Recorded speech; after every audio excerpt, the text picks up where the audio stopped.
optimizing for recovery is vital.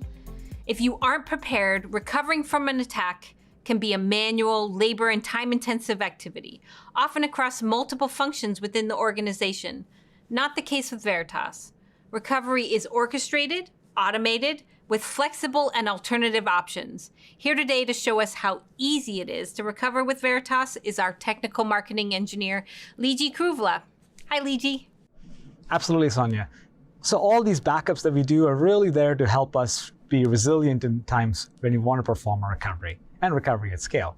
But let's look at the granular options for right now. So take a look at recovery points. Let's choose VMware as a workload. So you go into recovery point and choose the recover option, and you see the options, whether it's a flexible, granular recovery of files and folders, or you downloading them right into your browser. You can roll back the VMs or restore the VMs or even launch the VMs directly off of the backup storage. So let's go take a look at, for example, downloading files. So here we go into our browser. Let's choose a VM, all right, and go under recovery points, pick the date, and use the option to recover. So download files and folders, and right there, we already browsed. We're beginning to start browsing the VM on our backup storage. So here we go. Let's pick something small, etc directory, maybe the resolve.conf, and pick the host file. There we go.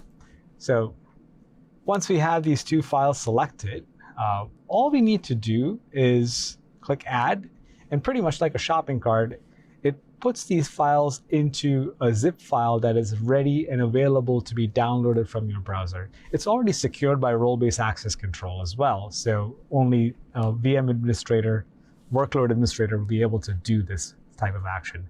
Let's take a look at powering on the VM directly off of our backup storage. That's our instant access.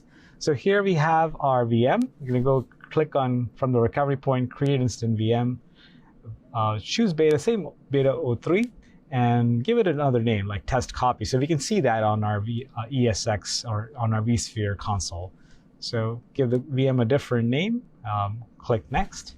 And you can also have additional options whether you want to choose the network configuration. I'm going to go and enable vMotion as well, so that way that VM can be ready to be used. So let's go and start the recovery. Now, the moment I click the start recovery, all it's doing is powering on the VM directly off our backup storage. And it's not just like a static piece. It's basically a VM that you can actively use.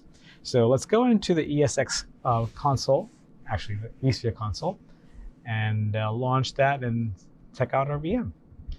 Because we register the VM as well as part of ESX. So there's our VM. It's up and running. Let's go take a look into the console, the web console. And there's our VM. Yep, the operating system's up and running.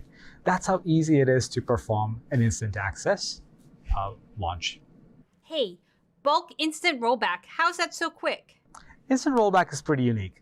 What we do is we're looking at the active VM that is running in the vSphere environment, VMware environment, and comparing it to the blocks that are needed from our backup set to roll it back to a specific point in time.